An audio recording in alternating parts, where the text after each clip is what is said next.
But first, the Jacinta Allen government is in all sorts of trouble with the Victorian electorate, according to the latest Mood of the Nation poll, which reveals 62% of Victorians believe the state is headed in the wrong direction, with just 28% giving the Allen government a positive rating, making Victorian Labor the worst performing government in the country.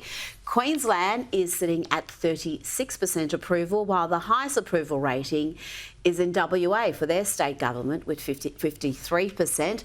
The poll also confirmed that Victorians are not backing Jacinta Allen's pet project. The multi-billion-dollar suburban rail loop has just 16% of Victorians ranking it as a top priority.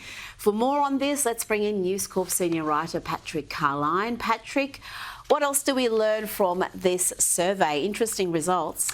Look, definitely. Look, we're very sad in Victoria. We already knew that, in great part because we've got this massive debt. We've got this suburban rail loop that no one wants, that's going to cost $35 billion, I think. It's unfunded. It's going to probably affect our credit rating. And it's been like this since Jacinta Allen actually took over from Dan Andrews, if not well before. Yeah. We are sad. We are rudderless at the moment. We've got kids breaking into houses at 2 a.m, as happened a couple of nights ago. We've got potholes on the roads. Nothing is going well. There's no sense of energy or leadership. You look at anti-Semitism and how that's been treated as well. There are so many issues that are going badly for the Allen government at the moment. It really does feel like the most unfit government I can remember in my lifetime. Really does look like Dan Andrews left quite a mess and jumped out just as the ship was sinking.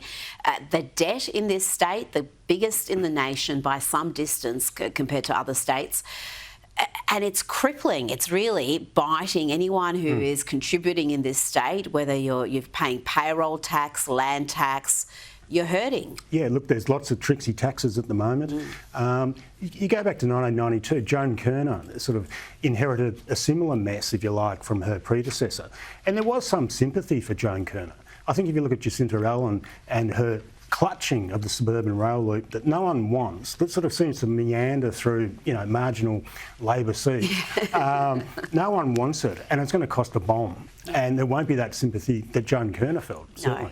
And there's no real business case for it. This is billions of dollars we can't ill afford. It's over budget, over time. I don't think the federal government wants to be involved in this, but they're kind of obliged to. And there's no business case for it. It's not like at the end of it there's going to be a gold mine that we're all going to benefit from.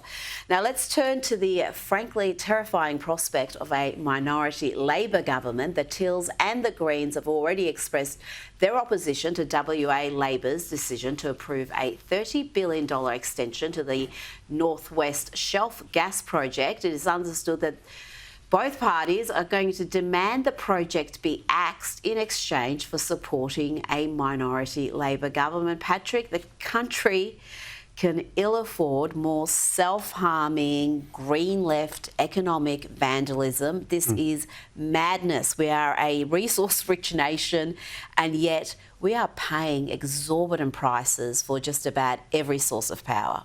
That's right. Look, if we get a hung parliament, there's going to be a shopping list of demands like this from activist-type sort of, places of thought that are going to hijack the government. I mean, you really do not want a hung parliament because it's going to be chaotic for Australia, for its best interests. And you look at the resources. I mean, that gas field is there, for a very long time for a very good reason, because you need either gas or you need nuclear or you need coal to actually make sure the lights can come on. It's not about sort of fixing the world. It's about actually generating income. And I make no judgment about the Indigenous art that is being affected and how damaging it has been. But this project is critical to Australia's best interests for decades. And you've got a WA Labor government approving this with all the issues that we've had with green tape, red tape, black tape for projects, and yet they've still have approved it, and it's not good enough for the Teals. That is my greatest fear, minority Labor government. I'd much rather have Labor returned in its own right than have the Teals or Greens with any sort of power. Peter Dutton is pledging to cut $6 billion from Australia's public service spending. He wants to cut the public service from around 209,000 to 200,000. Still pretty big, if you ask me, but this will represent a saving of billions. Is there an appetite for this, though, Patrick? We have Australians always saying they want a government that's fiscally responsible, but that's not how they always vote. No, that's true. Look, ordinarily you would think a shrinking public service, no one in the electorate is not going to lament that or punish a government doing that.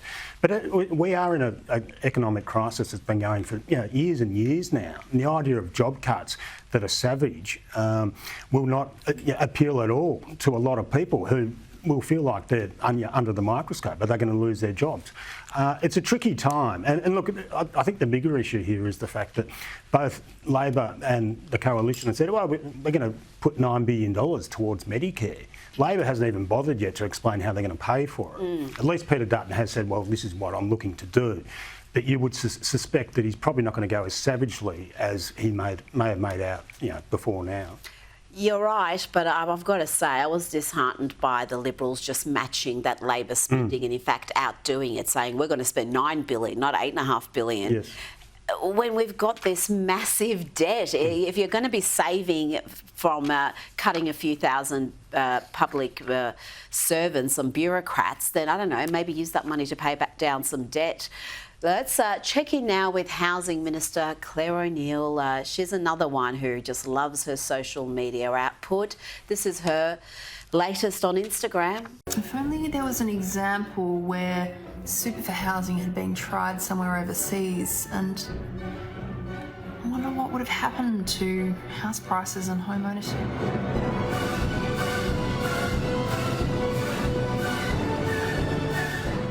Bunch of articles from The Guardian and New Daily. I'm convinced. I don't know about you, Patrick. Again, I scrutinise this social media output because we're seeing so much of it from government ministers. Is it effective, and does it convince particularly young voters? Look, when I watch that, I feel like a kindergarten child, really, being lectured by a kindergarten teacher about how the world works. Look, social media is not something I'm strong on myself, but I understand some things are very funny and some things just tank. And Jacinta Allen, by the way, is not very good with the social media. It's massively important. She's particularly bad. Dan wasn't too bad, and Dan had a massive social media team. He got bang for our bucks because that was costing us money, but Jacinta Allen's output, not much better than Clare O'Neil. Let's look at the Victorian Greens. They're also on the socials, and they're boasting, they're so proud of boycotting the Lord's Prayer. Here's Greens MP Ellen Sandel.